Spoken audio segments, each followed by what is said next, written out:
오늘 함께 깊이 파고들 자료는 현해춘 목사님의 창세기 연구, 그중에서도 제14강 점진적인 타락입니다. 네, 보통 우리가 인간의 타락하면 창세기 3장의 선악과 사건, 딱 그 한 장면을 떠올리잖아요. 네, 그렇죠. 대부분 그렇게 생각하죠. 그런데 오늘 살펴볼 내용은 그게 전부가 아니라는 겁니다. 저자는 그 사건이 시작점일 뿐이라고 말해요. 맞습니다. 인류의 타락은 창세기 11장 바벨탑 사건까지 계속해서 점진적으로 깊어지는 하나의 거대한 과정이라고 설명합니다. 과정이라는 관점의 핵심이군요. 네, 타락을 단 한 번의 실수로 보는 게 아니라 마치 눈덩이처럼 점점 커지는 과정으로 보는 거죠. 그러니까 창세기 3장에서 아담 한 개인의 불순종으로 시작된 게 그렇죠.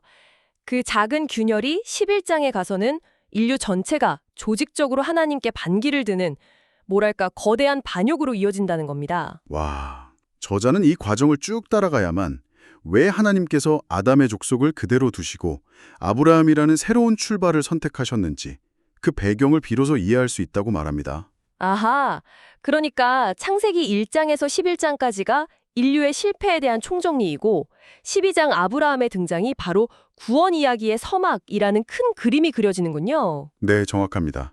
오늘 내용의 길잡이가 될 암송선구가 로마서 1장 28절이라고 하셨죠? 네. 또한 그들이 마음에 하나님 두기를 싫어하매 하나님께서 그들을 그 상실한 마음대로 내버려 두사 합당하지 못한 일을 하게 하셨으니. 이 구절이 마치 타락의 전 과정을 요약하는 듯한 느낌이 드네요. 맞습니다. 마음에 하나님 두기를 싫어했다. 이게 모든 타락의 근본 원인이고 내버려 두셨다는 게 타락이 심화되는 방식이죠.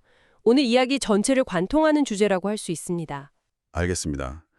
그렇다면 이 거대한 타락이라는 과정, 그 첫 단추는 어디서부터 잘못 끼워진 걸까요?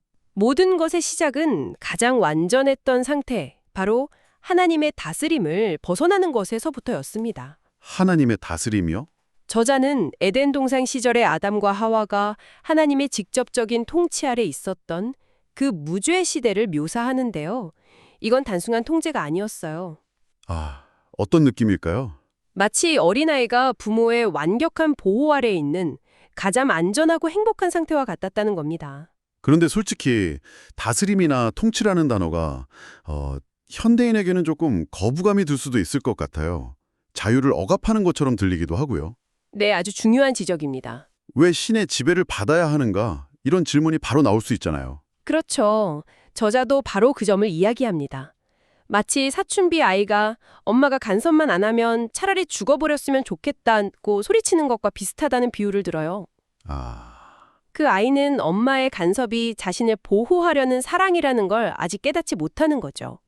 그 가치를 모를 때 사람들은 하나님의 다스림을 구속으로 여기고 불편하게 느낀다는 겁니다. 결국 인간의 첫 타락은 그 가장 완전한 보호막을 스스로 걷어차고 나온 사건이군요. 네, 저자는 그렇게 정의합니다. 그렇게 하나님의 직접적인 다스림이라는 울타리를 스스로 나온 인간에게 그 다음엔 뭐가 남았을까요? 두 번째 단계로 넘어가겠네요. 네, 신의 목소리를 직접 듣기를 거부한 인간에게 남은 건 자기 안의 소리, 바로 양심의 다스림이었습니다. 양심이요? 하나님 없이라는 사람들에게 양심은 최고의 법이고 도덕의 최종 기준이 되죠. 저자는 이 양심의 역할을 아주 재미있는 비유로 설명하는데요. 어떤 비유죠? 바로 도난 경보기입니다. 도난 경보기요? 평소에는 조용히 있다가 도둑이 들면, 즉 죄가 들어오면 시끄럽게 울리기 시작한다는 그런 의미겠군요. 맞습니다. 창세기 3장 7절을 보면 아담과 하와가 선악과를 먹고 나서야 비로소 자기들이 벗은 것을 알고 부끄러워하며 숨지 않습니까? 네, 그렇죠. 저자는 바로 그 순간 인류 최초의 양심이라는 경보기가 울렸다고 봅니다. 이 양심은 그 후로도 인류가 완전히 파멸하지 않도록 막아주는 중요한 제동장치 역할을 해왔죠. 하지만 문제는 이건 역시 하나님의 다스림에서 한 단계 내려온 상태라는 거군요. 네, 바로 그 점입니다. 양심 제일주의가 타락의 한 단계라는 지적이 흥미롭네요. 사실 현대사회에서는 양심에 따라 행동하는 걸 최고의 미덕으로 여기잖아요. 그렇죠.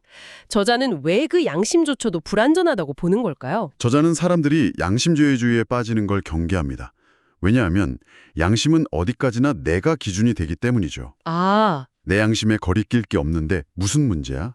라고 말하는 순간 하나님보다 자신의 판단을 위에 놓게 된다는 겁니다.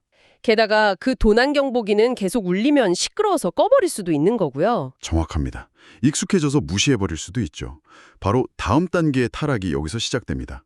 양심이라는 경보기를 꺼버린 첫 번째 사례가 바로 가인이군요. 네, 동생 아벨을 죽여놓고 하나님이 내 아와 아벨이 어디 있느냐 물으시니까 창세기 4장 9절에서 내가 내 아우를 지키는 자니이까 라고 뻔뻔하게 대답하죠. 이건 양심이 완전히 마비된 상태죠. 그렇네요. 양심이 파괴되자 저자의 표현을 빌리면 강포가 땅에 가득하게 됩니다. 창세기 6장 11절의 표현이죠. 너도 나도 폭력을 행사하는 말 그대로 정글이 된 겁니다. 그래서 하나님이 새로운 장치를 마련하셨군요. 네, 인류가 스스로를 파괴하기 직전에 이르자 하나님은 홍수 심판 이후에 인류 보존을 위한 최소한의 안전장치를 하나 더 마련하십니다. 그것이 바로 세 번째 단계인 사람의 다스림, 즉 법과 제도입니다. 아, 가정에서는 부모, 학교에서는 스승, 사회에서는 정부나 법 같은 시스템을 말씀하시는 거군요. 네, 사람이 사람을 통제하는 시스템, 즉 법치국가의 시작이라고 볼 수 있죠. 저자는 로마서 13장을 인용하면서 이 국가 권력이 타락한 인간의 생존을 위한 하나님의 최소한의 보호장치라고 설명합니다. 물론 그 권력도 남용될 수 있지만 그래도 무정부 상태의 혼돈보다는 낫다는 거군요. 그렇죠. 정리해보면 하나님의 통치를 거부하자 양심이 주어졌고 양심마저 무너지자 생존을 위해 법이 주어졌다는 흐름이네요. 그런데 인간은 이 법의 통제마저 거부하게 되나요? 그렇습니다. 양심이나 사람의 권세조차 거역하는 단계에 이르면 인간은 네 번째 단계로 추락합니다.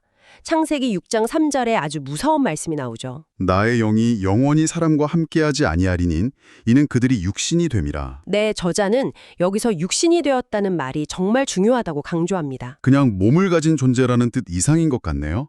어떤 특별한 의미가 있나요? 네, 저자는 이게 그냥 중립적인 의미의 몸을 뜻하는 게 아니라고 설명해요. 헬라어 원어에 소마라는 단어와 사륵스라는 단어가 있는데 여기서 말하는 육신은 후자인 사륵스에 가깝다는 겁니다. 사륵스요? 네, 사륵스는 단순히 살과 뼈로 된 몸이 아니라 죄의 본성이 완전히 스며들어서 하나님을 본능적으로 대적하고 자기 욕망만을 따르는 상태의 몸을 의미합니다. 아, 이성을 잃고 본능을 따라 사는 동물적인 존재가 되었다는 거군요. 그렇죠. 신분이나 정체성의 변화를 의미하는 겁니다.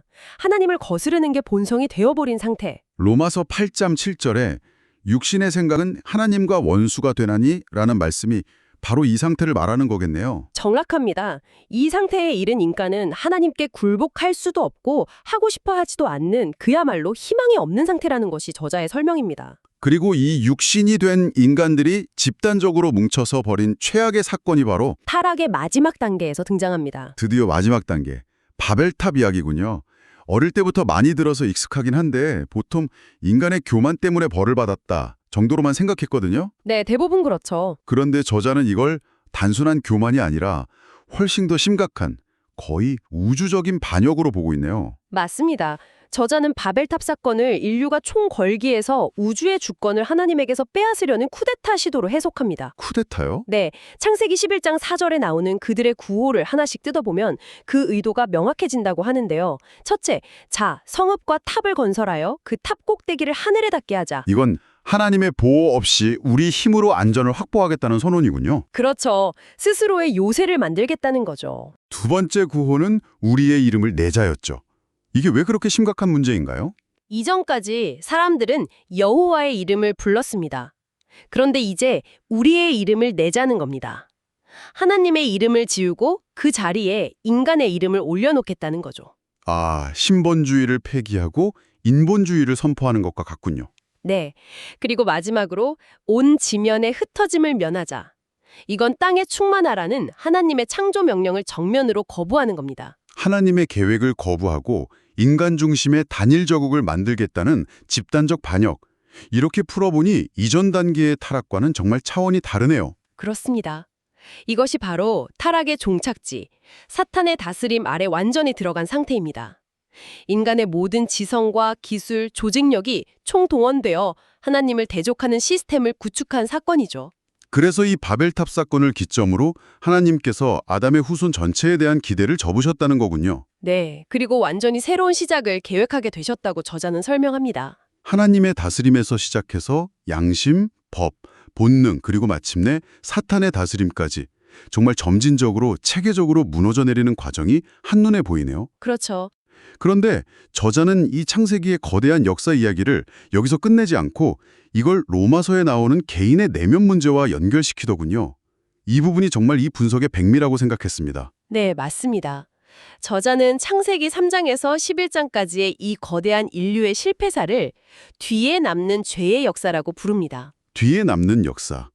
그리고 이것이 로마서 7장과 8장에 나오는 네 가지 법, 즉 한 사람의 인격 안에 남는 죄의 역사와 정확히 일치한다고 설명하죠. 그 부분이 정말 흥미롭네요.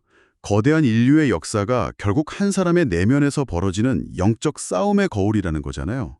바로 그겁니다. 이 관점으로 보면 창세기가 단순히 먼 옛날 이야기가 아니라 바로 나의 이야기가 될 수도 있다는 뜻이겠군요. 정확합니다. 저자는 바로 그 점을 이야기하고 싶은 겁니다. 로마서에 나오는 네 가지 법을 한번 보시죠. 네, 첫째, 인간이 처음 창조되었을 때 마음에 심겨 있던 마음의 법, 즉 선을 행하려는 법이 있습니다. 이건 창세기의 하나님의 다스림 상태와 같죠. 그렇군요. 둘째, 타락 후에 우리 안에 들어온 죄의 법이 있고요. 이건 우리를 계속해서 사망으로 끌고 가는 힘이죠. 셋째, 이 죄를 억제하기 위해 밖에서 주어진 하나님의 법, 즉 율법이 있습니다. 아, 그게 창세기에서 사람의 다스림의 역할과 비슷하군요. 네, 그렇습니다. 선을 행하고 싶은 마음과 죄로 끌려가는 본성, 그리고 그것을 제어하려는 율법. 이 세 가지가 한 사람 안에서 계속 충돌하는 게 로마서 7장에서 바울이 토로하는 고뇌의 핵심이죠. 오호라 나는 공고한 사람이로다 라고 외치는. 바로 그겁니다. 인류 전체가 겪었던 그 거대한 실패의 과정이 지금 당신의 마음속에서 그대로 재현되고 있다는 통찰이죠. 와, 그리고 저자는 이 교착 상태를 깨트리는 네 번째 법을 제시합니다. 바로 로마서 8장에 나오는 생명의 성령의 법입니다.